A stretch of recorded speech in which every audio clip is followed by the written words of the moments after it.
internet maa ngi leen di nuyu comme ni ma ko daan defee fii ci diwaanu Mbedd mi TV ngeen àndandoo ak Sista Aida bii nag dama ñëw ak formule lu bees tàq ñuy wax parlons politique ndax bu ñu demee ba wax loolu fii ci diwaanu Mbedd mi TV circonstances yi moo ko laaj ñu ngi dëgmal élection locale yi ñi bëgg nag teg seen dënd bari na torop moo tax tey sama première émission ma ànd si ak Moussa Diop ñu ñëw fii pour interviewer ko laaj ko lan la xalaat ci élection locale yi ñu dëgmal ak lan la bëgg def fii ci diwaanu Ndar Géej léegi lay doon ci Mbedd mi TV ngeen ànd si ak Sista Aida.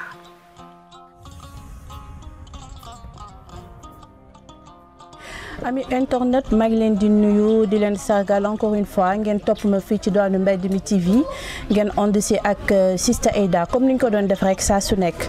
mais bi beneen format bu bees la lu bees tàq ñu koy wax parole aux politiciens nag bu ngeen koy dégg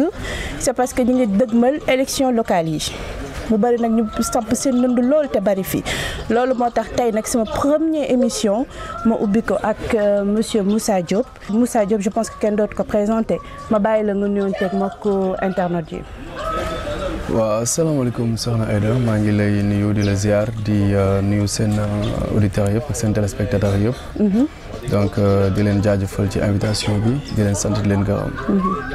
nee naa la yow kenn dootu la présenté ci Ndar parce que laps de temps bi nga fi nekk je pense que say jarwale ñu ngi koy dégg par nànk-nànk moo tax suñu première émission ñu jagleel la ko ma bàyyi la nag nga wax sa cursus fi nga jaar yëpp ak lan moo tax nga bëgg samp sa nënd.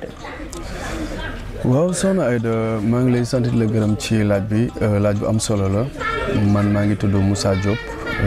juddoo Ndar yaroo fi màggee fi plus particulièrement quartier bu ñuy wax Pikine ma jàng alxuraan Daara El Hadji Tidiane Niang bu Tableau Waalo ginnaaw loolu ma jàng aussi école primaire bu Xayar Mbengue jàng CEM d'excellence bu Amadou Fara Mbodj jàng aussi lycée Cheikh Omar Foutiyou Tall bi ma jógee foofu nag ma dem université Cheikh Anta Diop jàngee foofu bi ma fa nekkee ba réussir concours d'entrée à l'école nationale de développement sanitaire et social ma demoon fa génn fa diplôme d'état d'assistance sociale nekkoon ministère de la santé di fay liggéey ba ci ginnaaw gi ma def benn master en management de la santé mu nekk jamono ji li nga xam ne moom laay liggéey. d'accord su ma déggee ci sa cursus fi nga jaar yëpp dégguma la benn yoon nga tudd sa étranger demoo jànge fale ci douane bitim réew lépp sa cursus yëpp on peut dire que ni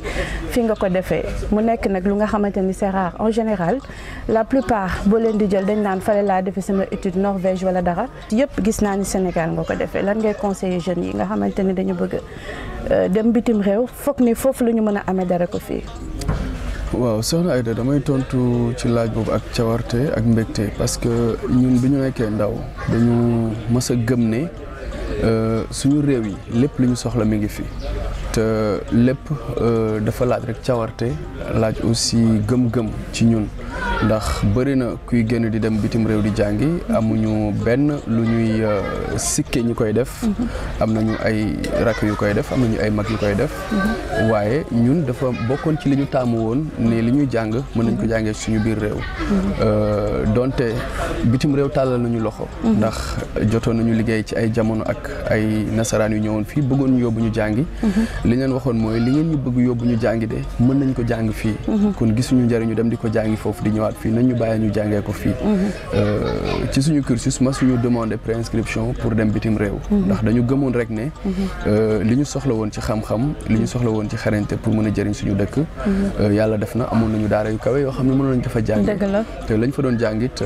ñuy sant yàlla ndax jàpp nañ ni lu tuuti liñ ci jot a dégg tey jii nii buñ ko jëfandikoowee topp ko mën na amal njëriñ suñu askan. dëgg la wax nga lu am solo j'espère que message bi jàll na et que jeunes yi dinañ ci bàyyi xel lu bëri fi ñu jëm nag moom mooy élection locale yi la ñu jëm. ñu gis ni benn jeune bu dynamique benn candidat jeune bu mel ni yow bu nga xam da nga ñëw taxaw pour dëggal sa bopp ambition yi la poussé pour nga dellu si sa ville ni da nga bëgg samp sa ndënd pourquoi. macha allah je pense que effectivement xëy na lu bees la ci bëtu nit yi waaye wàññi boo gis benn lay tàmbalee dafa am lu ñuy wax mooy ndaw bu fekkente ni da nga bàyyi ba mënatoo am na lu bëri boo nee da nga koy def du sotti ci ndaw moom la ñu soxla dooleem moom la ñu soxla kàttanam moom la ñu soxla aussi xarañteem dañuy wax ni suñu borom sax ndaw la soxla kon nit ki ndawam ci ni koy def loolu moom moo am solo ñu jàpp nag ni suñu réew yi lu ci ëpp dañuy ñàkk wóolu ndaw yi tamit ñàkk wóolu seen bopp ba tax na dañuy jàpp ni da ngay dem bay waaj a la traité pour doo ngay mën a accéder ci yenn poste de responsabilité yi waaye comme niñ koy faral di waxee tey man sama référence yi nga xam ne yëpp ñoom laay tiitaroo ñoom laay nattee sama bopp ñoom laay toppandoo ñooñu ñëpp kenn ku ci nekk tey liñ koy taggee ba mu cay jot amul woon sax fanweeri at te ñun weesu nañ ko tey damay joxe toujours exemple ma ni Damel bu Kayoor bi muy nekk Damel amagul ñaar fukki at ci 17 ans la Lat Joor Diop nekk Damel kon kooku jaloore bi mu def yëpp teel a jóg bokk na ci li ko may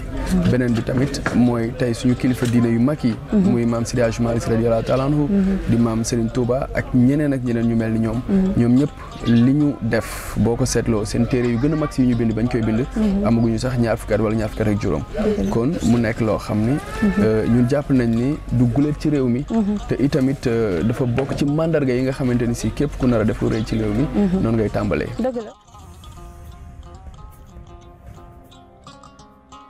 waaw monsieur Moussa comme ni ma la ko waxee woon léegi rek xam nga Saint-Louis ñoom ils ont tendance à avoir maire bu nga xamante ni il occupe deux fonctions dafa bëgg nekk maire fii ba bëgg occuper fonction au niveau de Dakar nit ñi nag dañ ne nit mënul nappandoo ñaari janax loolu lan nga xam ci loolu. waaw soxna Aïda jërëjëf question bu am solo nga posé je pense que foofu li ma fay tontu lenn la mooy maire d'abord buñ koy évaluer dañ koy évaluer ci programme man bëgg naa tey bu ñuy liggéey ñu ne maire bi kat biñ koy fal programme bii la joxe woon bi mu defee juróomi atam lii la ci def lii moo ci des ndax programme mooy permettre ñu mën a xam ndax nit ki li mu waxante woon ak ñun def na ko dëgg la nag ñi la fal bañ lay fal la ñu waxante woon ak yow bañ la falee war nga ko mën a respecté bu fekkente ni ñi lay fal dañu bëgg maire boo xam day nekk ci dëkk bi dëkk ci biir dëkk bi di fi yeewoo am nañ ci droit te loolu aussi farata la man bokk naa ci ñi gëm ni effectivement maireu dëkkam dafa war di yeewoo bokk naa ci ñi gëm tamit ne liggéeyu maire yi laaj na taxawaay boo xam ne kuñ ko jox war nga mën a am jotu dëkk bañ la jox. dëgg la voilà loolu moom bokk naa ci ñi ko gëm. te jàpp naa tamit ni. bu fekkee waa Ndar dañ koy jooytu rek. c'est parce que xëy na am nañ ci ay jafe-jafe. ci maire yi ñu jot a fal. te loolu tamit gënul. ndax boo laajee baatu askan ba ñu jox la ko. war nga mën a méngale say doxalin. ak ñoom la ñuy xaar ci yow. li leen gën a soxal mooy liggéey. parce que jeunes yu bëri dañu déserté génn dëkk bi. ne Ndar amul liggéey. mu metti ci ñoom lool parce que da ngay gis yeneen région yi boo fa demee mbëkkante ñoom. or que Saint-Louis c'est une petite ville. donc je pense que maire bu fi war a ñëw mën nga am ay ambition créer des emplois pour que jeunes yi mën ci gis seen bopp. mais la plupart ñu bëri nekkatuñ fi parce que dañu dem ba désolé dañu dem ba désespéré ba quitter seen dëkk dem ci yeneen dëkk di fa liggéey. j'espère que yow loolu am nga ci saafara. waaw xam nga wàllu liggéeyu ndaw yi du jàngoro boo xam ne Ndar rek la soxal àddina yëpp la soxal waaye Ndar xëy na dafa bokk ci dëkk yi nga xam ne tamit ni ñu koy yéegee dafa metti ba tax na foofu li ñu fay wax mooy li jiitu mooy ñu jéem a xool secteur économique yi nga xam ne ñoo nekk Ndar saytu leen càmbar leen xool ni ñuy doxee ndax tey bu ñu xoolee Ndar secteur bi gënoon dox nga xam ne bu masaan doxal yeneen secteur yëpp mooy napp gi bu mu masaan a dox bu géej gi neexee rek marché dafay neex après leneen ak leneen doogay neex bu ko defee napp googu tey sooxe na sooxe goo xam ne war nañ ko xoolaat war nañ ko xalaataat war nañu xool naka la ñuy soqalee napp gi méngale ko ak li xew ci jamono loolu benn la beneen bi mooy am na benn secteur boo xam ne dafa dee ci Ndar te bokk na ci secteur yi ko doon gën a dundal mooy secteur tourisme ak secteur culture ndax tey tourisme Ndar boo ko xoolee ni ko yàlla bindee dafa nekk dëkk boo xam ni foo ko tuddee rek nit ñi dañuy bëgg ñëw seet si ko nit ñi dañuy bëgg ñëw gis Ndar ñëw découvrir ko dundandoo ak doomu Ndar yi saafonte ak ñoom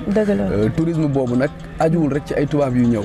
waaye yaakaar naa ni foo dem ci réew mi muy ci biir gox-goxaat yi foo dugg rek boo ne Ndar laa dëkk ña fa nekk dañ naa la bëggoon na ñëw seet si ko kon tourisme intégré la ñuy gën a wax mooy tourisme boo xam ne dina tax tey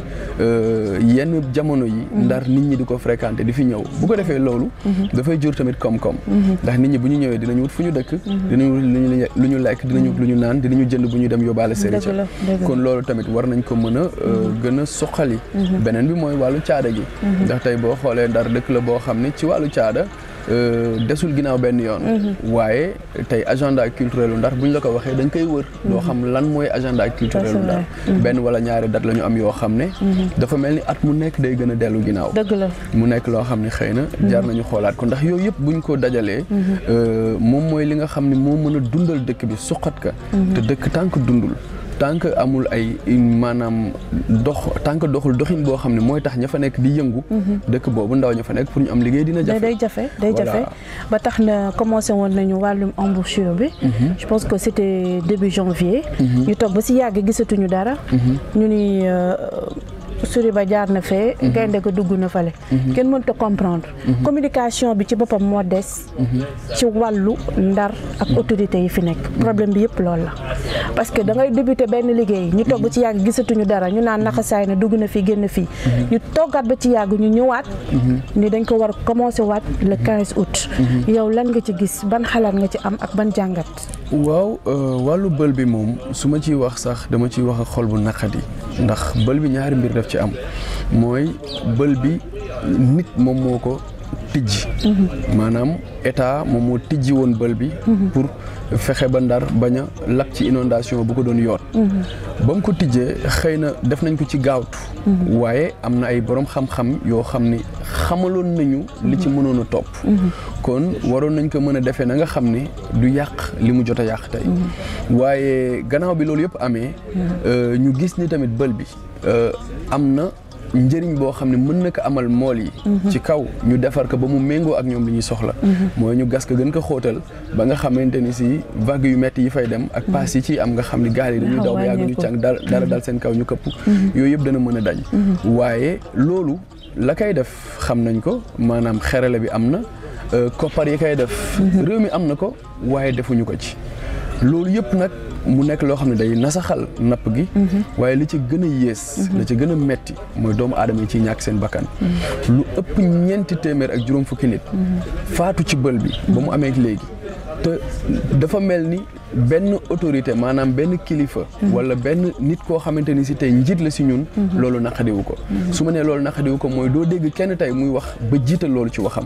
ndax doomu Guet Ndar yooyu di fay faatu doomu Gox Mbaaj yooyu di fay faatu doomu mool yooyu di fay faatu ay nit ñu am jom lañu ñu am fulla lañu ñu am fayda lañu dañuy xëy dem di daan seen doole xaaruñu dara ci nguur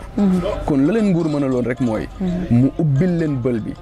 defar ko ba mu gànnax ba nga xam ne ñoom bu ñu bëggee dem nappi bu ñu fa tegee seen gaal dara du leen ci fekk dañu mën a dugg ci bël bi dem dox seen soxla dellu siwaat ci sécurité bu mat sëkk waaye foofu dañ leen seetaan te seetaan gi nag dafa commencé di ëpp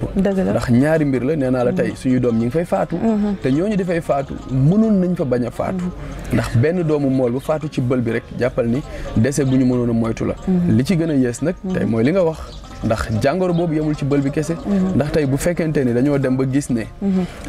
Ndar jàngoro bi fi gën a law mooy chantier bu ñu tàmbali duñ ko yeggale chantier yëpp ñi ngi nekk tey jii nii maanaam ñu tàmbali ko ba pare bàyyi noonu taxaw lañ jëm ci loolu lañ jëm parce que travaux yi aussi Ndar kaas nañ ko wax nañ ko mais man li ma gën a jaaxal mooy yéen politiciens comme je peux le dire vous attendez toujours à ce que au pouvoir bu ñu deful dara ngeen gàññi leen mais yéen seen taxawaay ci loolu parce que da ngeen di gis li nga xam ne lii justul mais la plupart des politiciens dañuy xaar ba nga xamante ne élection mi ngi doogee ñëw wala dara ñu woo presse bi wala ñu jël ay kii di ko wax mais yéen yan jéego ngeen ci dox yéen en tant que doomu Ndar ba pare yéen tamit peut-être seen loxo mën na yegg ñoom fu nga xamante ne yeggu fa.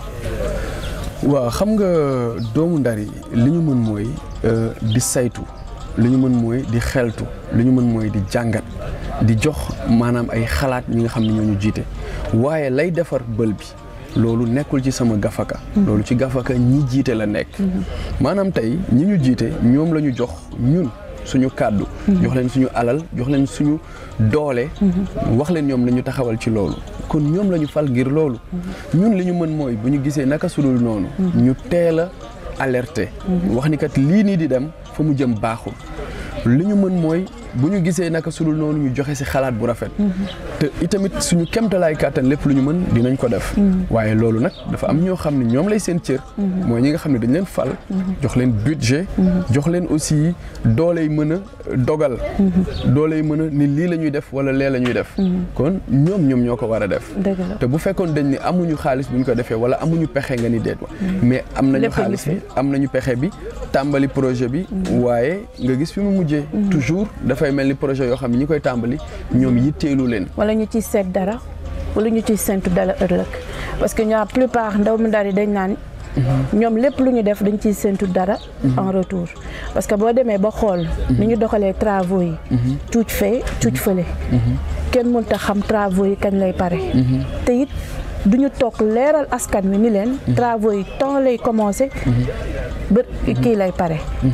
ñoom daal dañuy def daal nu leen neex maanaam dañuy ñëw cuuc fale cuuc fii dagg fale kenn mënut a comprendre travaux yi nu mu fa demee ñii nag ñi ngi naan élection yi ñuy jubal si moo tax ñuy gaawantu di defar mais bu élection yi jàllee ba ñu am ñoom lu ñu bëgg lépp dañ koy arrêté waat mu tagga témbe waaw xam nga tey ñëpp xam nañu Sénégal ni muy doxee Sénégal njiit yi fi nekk yëpp bu élection jubsee dañu commencé taf yëngal di tàppale pour nax nit ñi ba ñu voté leen waaye li ëpp solo mooy li nga wax léegi projet yoo xam ne financement bi génn na ba ñu tàmbali liggéey bi mu xëy suba taxaw te ngeen xamul lu ko taxawal bëri na ci dëkk bi ay projet yu mel noonu yoo xamante ni si tey mën nañ ci cité place Faidherbe mi ngi tàmbali depuis ñaata at mu ñu fexe ba mu pare mën nañ ci cité bël bi mën nañ ci cité liggéey bi ñu def ci booru géej gi ci wàllum goxu mbaaj ak gendar pour téye géej gi nga xam ne moo doon fàq di daaneel kër yi mën nañ ci tudd grande mosquée bi nekk ci loolu nga xamante ni si je pense voilà te fan yi sax ci xibaar yu ñu am ka nga xam ni moo fa nekkoon di liggéey moom jël na ay bagages am dem balee nag seen projet mën nañ ci lim nag bi gën a metti mooy tey boo demee fu mel ni Pikine liggéey yi nga xam ne waroon nañ ko fa def ci wàllu tali yi nga xam ne ay tali la yoo xam ne kat ay tali karo la woon nit ñi amoon nañu jàmm ba mu fay nekk tane woon na si lëf ñu xëy suba dajji ko tey defaraatuñ ko dañ ko dajji wéer noonu pavé yi réer na yee kenn xamul fu mu dugg mais nga baal ma du ñoom kese parce que gis nañ aussi si travaux yi ñu ci bëri inondation yi dañ la travaux yi moo ko indi waaw foofu laa doon bëgg ñëw ndax Pikine boo defee noonu tey fa ndox mi daan jaar pour dem mënatu fa jaar ndox mi ñëw taxaw nit ñi amatuñu fu oto mën a jaar tey Pikine am na fa koñ yoo xam ni bu fa maara day taali feebar amee nit ki pour ñu évacuer ko charrette sax mënu ko génnee buñ ko jàppoowul dox lu toll ci ay kilomètres pour mën a gis oto du génn parce que yoon yi la ñu dajji ndox mi ñëw mu nekk foo xam ne tey kenn mënatu fa jaar boole ceeg fi jot a pare nag moom kenn waxaalewu ko ndax li jot a pare sax ci li ñu jot a defar tey boo xoolee ba ndox mi tawee tawagul ñaari taw tawul ñetti taw kenn mënu fa jaar tey mën naa joxe rek exemple fu mel ni Lodo gi nga xamante ni si dajji nañu assainissement bi defaraat ko taftali yi bi mu tawee keroog dafa taa foo xam ne masul taa ci jamono te li ma jaaxal mooy Saint-Louis gi yëpp la xam nga ba yàgg ba sax da nga daan wax Pikine taa na wala fee taa na mais c'est tout Saint-Louis man de li ma gis mooy liggéey bi xëy na bu muccoon ayib loolu du am waaye li ñuy dégg ci ay milliards ni dugal nañ ko ci yëpp ci liggéey bi te tey jii nii la gën a bon tey la gën a yées te yaakaar amu ci moo tax ma yaakaar ni xëy na yorin gu bon moo fa jaar parce que du affaire yaa ma neex aussi parce que kii sama mbokk la xaaral ma jox ko projet bi mu defar ko te kooku xam nañ ni moom xamu ci dara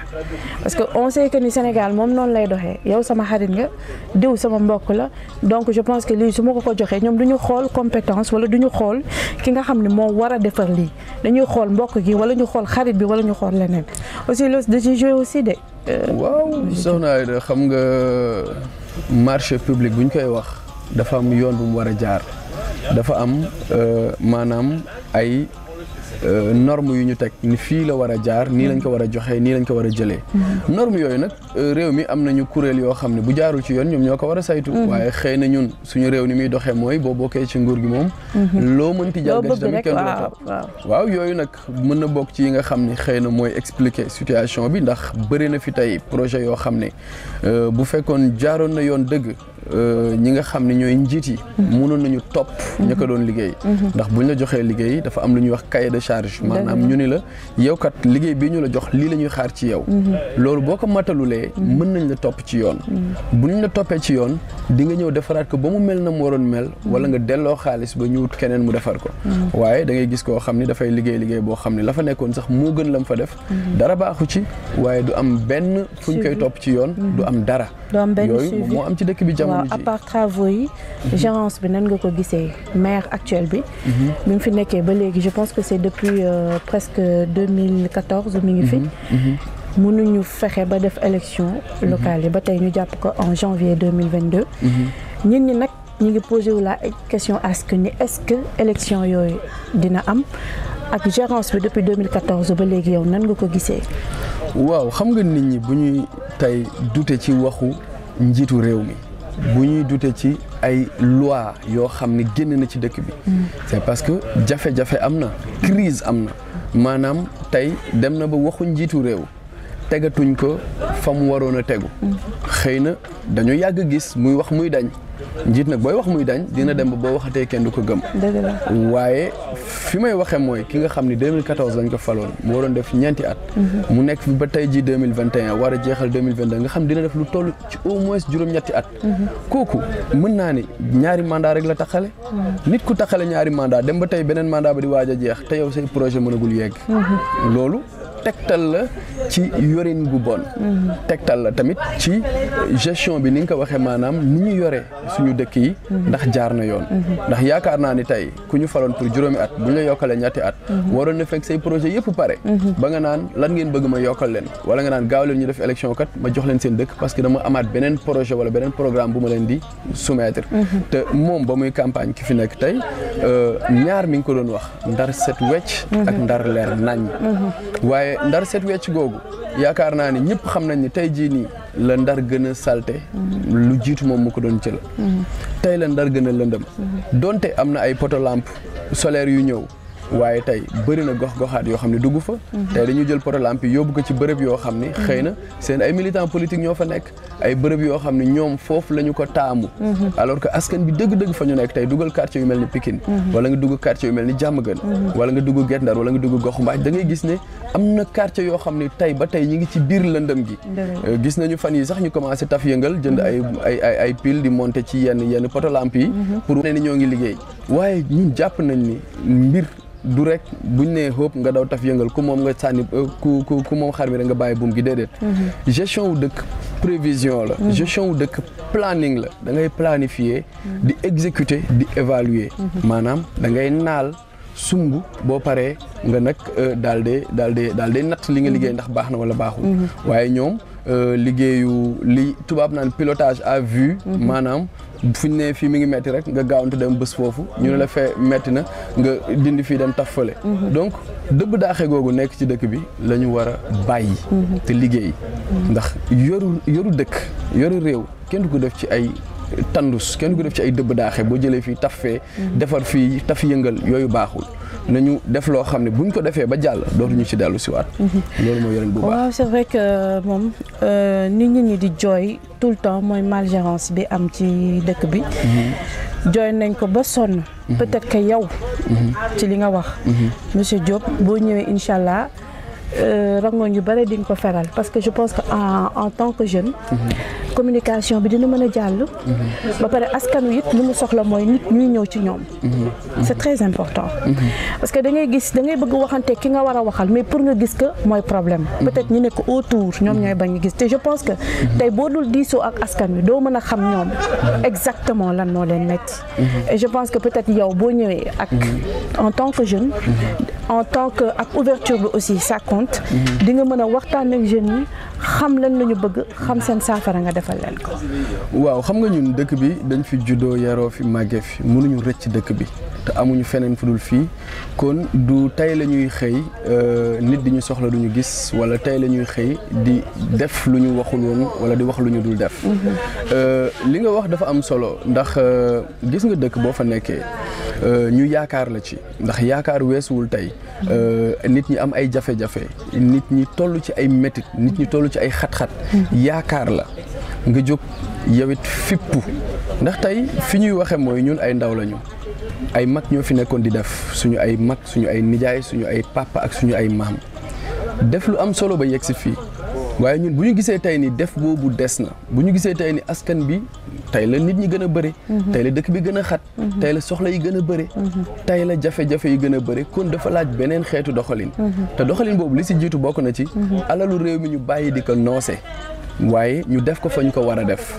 tey kenn ku nekk boo xëyee yaa ngi testé si diwut loo yóbbu sa njaboot waaye bokk moomeel gi kan moo koy toppatoo mbedd mi kan moo koy defar tali yi kan moo koy defar jàngu yi kan moo koy defar bërëbu fajukaay yi Ndar tey mën naa ni dafa feebar ci wàllu njàng boo xoolee école yi yëpp a ngi màbb dafa feebar ci wàllu paj tey hôpitalu Ndar tey dem dispensaire ba ca gannaaw dëkk ba sax moo lay gënal nga dem hôpital Ndar hôpital boobu moo gën a feebar ñëpp tey lépp loo xamante ni si rek lu daan dox ci Ndar la buñ ko seetloo dafa commencé sooxe pom mu Ndar bii nga xam ni sax bërki démboo njaay la ñu ko defaral tey boo demee gis nga booru pom baa ngay commencé di màbb te mënuñu ko defaraat nga dem ci biir revêtement goudron ba dajjeeku na yooyu yëpp nag muy dëkk boo xam ne dafa mel ni rek dañ ko bàyyi ak boppam kenn toppatoowu ko ñu nag loolu moo ñu naqari ñu xam tamit ni ay ndaw lañu sawar nañu bëgg nañu suñu dëkk gëm nañ ko te lépp lu ñu am moo ñu ko gënal moo tax ñu bàyyi lépp ñëw tey song suñu dëkk tàllal loxo suñu ay naataango tàllal loxo ñi ñu bokkal dëkk bi ne leen lii de buñ ko seetaanee fa mu jëm du baax ndax déjà moom yées na ba noppi kon nag nañu arrêté jafe-jafe yi nañu taxaw nag ñu xool nan la ñuy def ba yeesalaat suñu doxinu dëkk ba yeesalaat suñu xar kanamu dëkk ñun en tant que ndaw loolu moo ñu indi ñuy tàllal loxo nag ñëpp. léegi coalition boobu laa bëgg ñu ñëw ci coalition bi nan la demee 2022 bi ak naka ngeen ko tegee. waaw xam nga ñun dañu nekkoon doon liggéey ci benn coalition bu mag ci jamonoy présidentielle yi bu nekkoon ci opposition bi tuddoon coalition Idy 2019 bañ ci liggéeyee nag ba coalition ba liggéey ba jeex ñu am ci nag mbetteel ga mooy ndekete ñun lañ daan sonn yëpp la taxoon ñuy xëy di dugg ci dëkk bi di campagne lu nañu daj ko combine bëre moo nekkoon ca suuf ñu jóge nag ci local yooyu ñu jóge nag ci élection yooyu jëm ci local bi ñu jëmee ci local nag ñu ni ñun dañuy ragal bukki ba ñu màttoon ci présidentielle màttaat ñu ci local muy benn ñaareel ba bi ñuy waxtaan tamit ak njiit yi nga xam ni tey ñoom ñëpp kenn ku ci nekk sampoon na ndëndëm maanaam bëggoon laaj lii di mairie bi gisuñu ci benn yoon boo xam ni gisoon nañu ci maanaam gis-gis bu yaatu gis-gis bu leer gis-gis bu sori ci li mën a tàqale dëkk bi ak jafe-jafe yi mu am moo tax ñun comme vision bi ñu amoon dafa gënoon sori dafa làmboon lu bëri ci jafe-jafe Ndar yi ñu ne ñun ñi nga xam ne ñoo nekkoon doon liggéeyandoo foofu te dëkkoon Ndar te vraiment ñu nekk ñi nga xam ne ñun ñoo toog Ndar di fi liggéeyee nañu jéem a dajaloo daal de sanc kuréel goo xam ni kuréel googu jëf moo koy tax a jóg comme ni ma ko waxee muy action kuréel googu nag ñu ne buñ ko sampee dañuy fexe ba 2022 bi ñu jëm nga xam ni moom la ñu jàpp ni élection ci la war a am ñu fexe ba mu bañ ñëw rëcc ndax 2022 boobu ñun dañu jàpp ni dafa bokk ci rendez-vous yi nga xam ni dañ ko am ak histoire dafa bokk ci rendez-vous yi nga xam ni jàpp nañ ni Ndar waru ko raté war nañu fexe ba juróomi at yii di ñëw ak changement yi am ci àddina bi yëpp nga xam ni am na ci wàllu koom-koom am na ci wàllu wér-gi-yaram am na ci wàllu demlante ak dikkalante ak yenn yi nga xam ne ay xeetu koom-koom la yu bees yu feeñ Ndar comme gaz bi ak pétrole bi waaye xeetu koom-koom yi nga xam tam ñi ngi yàqu comme napp gi ak yeneen ñu ne juróomi at yii di ñëw dafa war a nekk ay ati liggéey warul nekk ay ati noos warul nekk ay ati yoo xam ni daal dañuy nekk di tâtonner maanaam di tappale waaye ay at la yoo xam ne dañ ci war a liggéey dañ ci war a jëf luy tax Ndar mën a taxalikoo ak musiba yi mu nekk ndax Ndar tey boo xoolee lépp lu fi baaxoon ràpp na te kër yi fi desoon sax ñi ngi commencé màbb kon juróomi at yi tabax la juróomi at yi liggéey la moo tax ñu ne 2022 bi nañu fexe ba bum ñu rëcc ci wàllu liggéey warul nekk ay atu folli du folli moo ñu tax a jóg waaye fal ki baax ndax mën nañu folli ki fi jóge fal ku ko yées fuuf bu boobaa musiba day am nañu fexe ba bu ñuy folli ki fi nekk nañu fal ku ko gën loolu nag moo tax ñu samp suñu ndënd ànd ci nag ak ay entité yu bëri maanaam ay kuréelu politique yu bëri man Sénégal Debout laa jóge am na ci ñu nga xamante ni si ñoo jiite woon mouvement Fal Khalifa fii ci Ndar am na ci ñoo xam ne ay patriotes lañu maanaam ci Pastef la ñu bokkoon am ci ñoo xam ne sax ci nguur gi fi nekk tey la ñu jóge maanaam dem nañu ba gis ni kat nguur gi li mu diggee woon defu ko ci juróom-ñetti at yi weesu kon ñoom mënatuñu dem ci nit ñi di leen wax lañ leen doon wax am ci ñeneen ñoo xam ne ci yeneen kuréel yi la ñu jóge waaye nag bëri na si ñoo xam ne tey sax ñoom ñoo ñu gën a yéem ci liggéey bi mooy ñi nga xam ne daawu ñoon def politique ci ay yeneen mouvement citoyen la ñu nekkoon xëy na ñoom ñu sóobu dugal seen loxo ci liggéey bi xam ni kat action 2022 Ndar moo ko tax a jóg action 2022 fexe ba teggi li nga xamante ni si mooy jafe-jafe Ndar yi moo ko tax a jóg fexe tamit ba jubbanti yorin bi fexe ba teg Ndar ci yoon wu baax yeesal xar kanamam moo tax ñoom ñëpp ñu àndandoo kenn ku nekk bàyyi la nga jàppoon ñu ñëw nag jiital Ndar suñu kanam di dox jëm ci loolu waaw firnde na ko parce que ni nga ñëwee ak doomu Ndar yi nga jël yëpp teg ko sa wet aussi ba pare aussi may chance yi jeunes aussi ñoom tamit ñu wane li ñu mën ak li ñu doon ça aussi c'est à saluer ma gis ko ci sa équipe benn équipe bu nga yor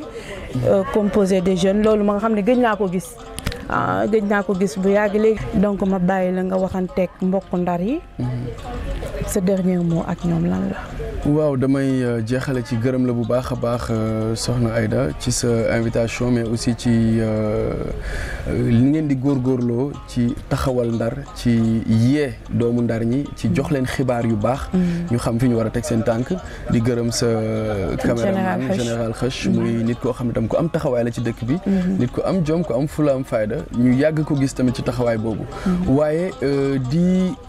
terminé tamit ci gërëm équipe bi nga xam ne moom la ñu àndal muy ñëpp ñi nga xam ne ñoo bokk ci action 2022 waaye nag di beral ngërëm waa Ndar di leen wax ni teeru bi ñu teeru suñu coalition bi di action 2022 ñun yëg nañ ko te nekk na loo xamante ni si lu sore ci ñun la loo xamante ni si tamit la xam nañu message bi ñu yónnee te incha allah ñoom li nga xamante ni si moom la ñuy xaar ci ñun duñu yoxi benn yoon duñu bàyyi benn yoon dinañ ko taxawal niñ ko war a taxawee incha allah di leen xamal nag ne action 2022 tey dafa ubbeeku pour képp koo xam ni doomu Ndar nga avenir u Ndar intéressé la muy mag di ndaw di góor di jigéen ñëpp a ngi ci biir xëy na ñi ñuy gis mooy ndaw ñi waaye dañ koy faral di wax àndu mag kese wóorul àndu ndaw kese wóorul ñun dañuy woo ci ànd bi comme ni mu jot a amee mag ñi mooy suñu mag yi woo ndaw ñi woo góor ñi woo jigéen ñi wax ne tey Ndar moo laaj Ndar moo soxla te soxla na képp kuy doomam ñu àndandoo jàppante delloo Ndar la mu moom ñu koy wax nag ne am nañu programme bu mag muy ñaari programme yoo xam ne balaa may jeexal ci ñoom lay tëjee muy un quartier un conseiller bi nga xam ne bëgg nañu tey képp ku nekk ci quartier di fa yëngu nga bokk ca ñuy tabb ci suñu liste ngir nga mën a toog ca mairie ba ëllëg ngir mën a teewal sa gox ndax ni ñuy tànnee conseillers yi bokk na ci li ñu bëgg njëkk a soppi nga xam ne bu ñu tànnati nit muy nekk conseiller municipal ñu koy def suñu liste day nekk koo xam ne dafay liggéeyal goxam ba ñu ràññee ko waa goxam nangul ko mu dem toogal fa goxam beneen bi mooy programme bi nga xam ne bëgg nañu bu ñu toogee jël mairie bi doxale ko noonu muy transparence à 100% transparence boo xam ne dañu ko bëgg fépp fu ñuy dogale lépp loo xam ni wàllum budget la maanaam alal ju nekk ci gafaka mairie bi ak lépp lu ñuy liggéey doomu Ndar yi di ci teg seen bët bis bu nekk di xam fan la ñu tàmbalee fan la ñu yem muy ci site internet yi muy ci média yi ñu yombal ñëpp xibaar yi ba ñu xam lan la ñuy liggéey bu ko defee yoruñu dana mën a leer nañ ñi dana mën a am transparence comme ni ñu koy waxee maanaam luubal gi dana mën a jeex ci dëkk bi waaye tamit def alal ji fa mu war a dem dana mën a yomb incha allah ci ñuy jeexalee nag gis nañu sorti xalif général des Tidianes sëñ Mbaye Sy mu wax lu am solo ban xalaat ak ban jàngat nga ci def waaw xam nga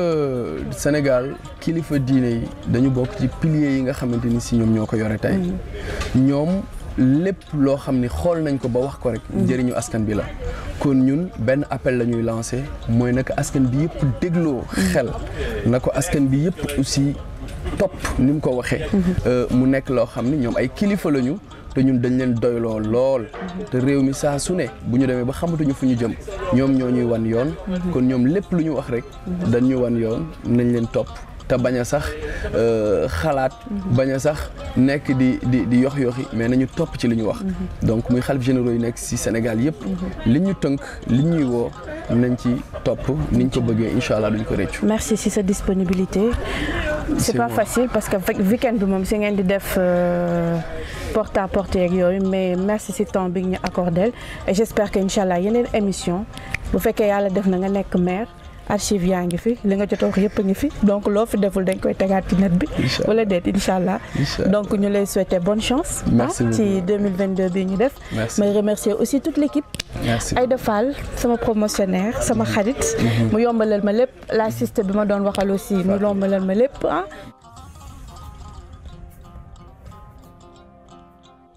léegi nag ñu ngi leen di jox daje ci beneen numéro fii ci doonu Mbed Mi TV ci beneen émission suñu émission bu bees tàq bi ñu dawal fii ci doonu Mbed Mi TV ngeen doon si ànd ak seen sister Aïda beneen yoon lay doon fii ci Mbed Mi TV ci seen émission parole aux politiciens noonu lay demee. yaa ngi centre ville de Saint-Louis yaa ngi Ndar Géej. waaw Kumba Bang waata rab la. Mbed Mi TV Mbed Mi naseto Mbed Mi TV Mbed Mi naseto tak leen maska yi bilay baax na ci yéen Mbed Mi TV collaborer Mbed Mi